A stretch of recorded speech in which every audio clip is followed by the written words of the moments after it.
السلام علیکم ورحمۃ اللہ۔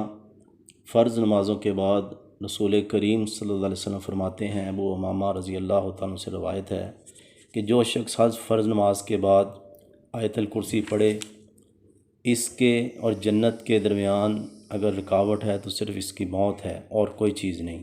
سنن نسائی میں رسول اللہ صلی اللہ علیہ وسلم کا یہ فرمان ہے صحیح سند کے ساتھ۔ تو آیت الکرسی کی فضیلت میں یہ بھی ہے کہ سیدنا ابی بن کعب رضی اللہ تعالیٰ عنہ فرماتے ہیں کہ مجھے رسول اللہ صلی اللہ علیہ وسلم نے فرمایا، ابو منظر، کیا تم جانتے ہو تمہارے پاس اللہ کی کتاب میں سے کون سی آیت سب سے بڑی ہے؟ میں نے فرمایا اللہ اور اس کے رسول بہتر جانتے ہیں۔ آپ نے پھر سوال دہرایا تو پھر میں نے جواب دیا، اللہ لا الہ الا هو الحی القیوم۔ تو رسول اللہ صلی اللہ علیہ وسلم نے یہ سن کے میرے سینے پہ ہاتھ مارا اور فرمایا، اللہ کی قسم تم نے درست کہا، اے ابو منظر۔ ابی بن کعب کی کنیت تھی، تمہیں یہ علم مبارک ہو۔ یہ صحیح مسلم میں ہے۔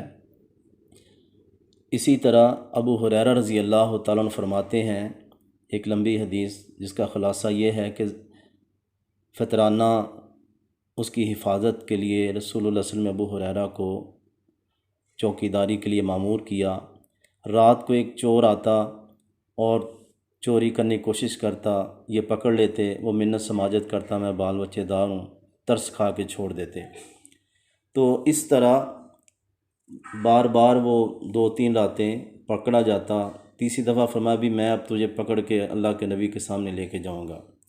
تو کہنے لگا مجھے نہ لے کے جاؤ، میں تمہیں بتاتا ہوں، ایک تم یہ آیت پڑھ لینا، آیت الکرسی، ایک فرشتہ حفاظت کے لیے مقرر ہو جاتا ہے اور پھر ہم نہیں آتے، کوئی شیطان نہیں آتا۔ صبح رسول اللہ صلی اللہ علیہ وسلم نے یہ بات پوچھی تو بتایا کہ وہ ہے تو جھوٹا تھا لیکن بات سچی کر گیا۔ تو اللہ لا الہ الا هو الحی القیوم، اس کی فضیلت اس لیے ہے کہ قرآن کی آیت تو ایک سب سے بڑی سورہ بقرہ کی ہے، 282 نمبر آیت، لیکن اس کو عظمت اس لیے ملی کہ اس میں توحید کا موضوع ہے، اللہ تعالیٰ کی صفات کا تذکرہ ہے، اور یعنی کہ اللہ تعالیٰ کا نام ضمیروں اور اسماء میں 19 دفعہ آیا ہے۔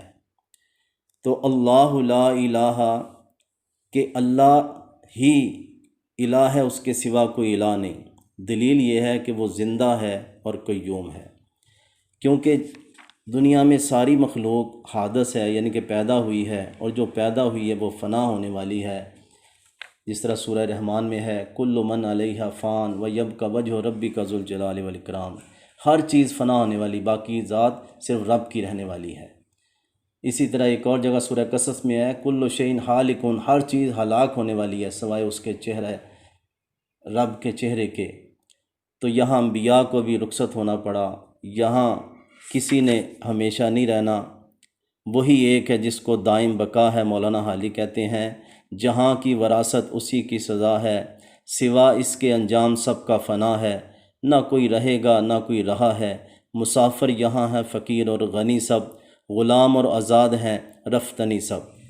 تو اللہ ہی ازل سے ہے، جس طرح رسول اللہ صلی اللہ علیہ وسلم فرماتے ہیں، کان اللہ ولم یکن شیء قبلہ، اللہ تعالیٰ ہی تھا اور اس سے پہلے کوئی چیز نہیں۔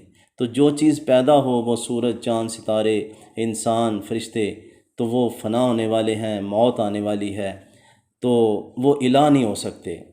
جس طرح اللہ تعالیٰ فرماتے ہیں نا، والذین یدعون من دون اللہ، لوگ ان کو پکارتے ہیں رب کو چھوڑ کے، لا یخلقون شیئا، جنہوں نے کوئی چیز پیدا نہیں کی، وہم یخلقون، بلکہ وہ خود پیدا ہوئے ہیں، اموات، مردہ ہیں، غیر احیاء، وہ زندہ نہیں۔ ہمارے بعض لوگ مردہ لفظ کو ویسے ہی توہین سمجھتے ہیں، حالانکہ اللہ قیامت والے دن مردوں کو ہی زندہ کرے گا، کوئی زندوں کو زندہ تو نہیں کرے گا۔ اور اسی طرح جنازے کے اندر بھی نیک سے نیک بندہ بھی ہو تو یہی کہا جاتا ہے، اللہ ہمارے زندوں کو بھی معاف کر، ہمارے مردوں کو بھی، اللہم اغفر لحینا و میتنا۔ تو یہ کوئی گستاخی کا لفظ نہیں، اللہ نے اپنے پیغمبر صلی اللہ علیہ وسلم کے لیے قرآن مجید میں کتنی جگہ استعمال کیا۔ تو بہرحال شہداء کے بارے میں اللہ تعالیٰ نے فرمایا کہ وہ بے شک قتل ہو گئے ہیں، لیکن تم ان کو مردہ نہ کہو، وہ رزق کھاتے ہیں۔ رزق کھانے سے مراد یہ نہیں کہ دنیا میں آ کے اپنے گھروں سے کھاتے ہیں، بلکہ وہ اللہ کی جنتوں میں کھاتے ہیں، دنیا سے ان کا تعلق ڈسکنیکٹ ہو جاتا ہے، لیکن وہ اللہ کی جنتوں میں ہیں اور وہاں رزق کھاتے ہیں، سبز پرندوں کی جوف میں اللہ ان کی روحوں کو داخل کرتے ہیں اور وہ جنت کا پھل کھاتے ہیں، جس طرح رسول اللہ صلی اللہ علیہ وسلم فرماتے ہیں۔ دنیا قید خانہ ہے، مومن جب یہاں سے جاتا ہے تو یہ جو روحوں کے آنے کا تصور ہے دنیا میں، یہ ہندوؤں کا ہے، نروان کا عقیدہ۔ نیک سے نیک روح بھی اپنے رب کے پاس ادھر علیین میں ہوتی ہے، یہ نہیں کہ جمعرات کو یا فلاں مخصوص دنوں میں۔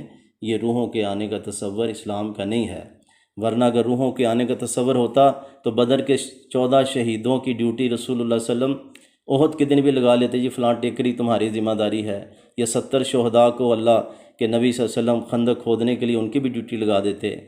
تو شہیدوں کی عورتوں نے دوسری شادی کی، ان کی وراثت تقسیم ہوئی، کسی نے کہا جی جناب وہ تو زندہ ہے، اس کی وراثت کیوں تقسیم ہو رہی ہے؟ تو بہرحال وہ زندگی اللہ کے ہاں ہے، تو اللہ ہی اصل زندہ ہے اور کوئی زندہ نہیں، باقی سب دنیا سے جانے والے ہیں۔ اور دوسری صفت کہ اللہ ہی عبادت کے لائق ہے، کیونکہ اللہ قیوم ہے، وہ قائم بالذات ہے، اور دوسری پوری کائنات کو قائم رکھے ہوئے ہے۔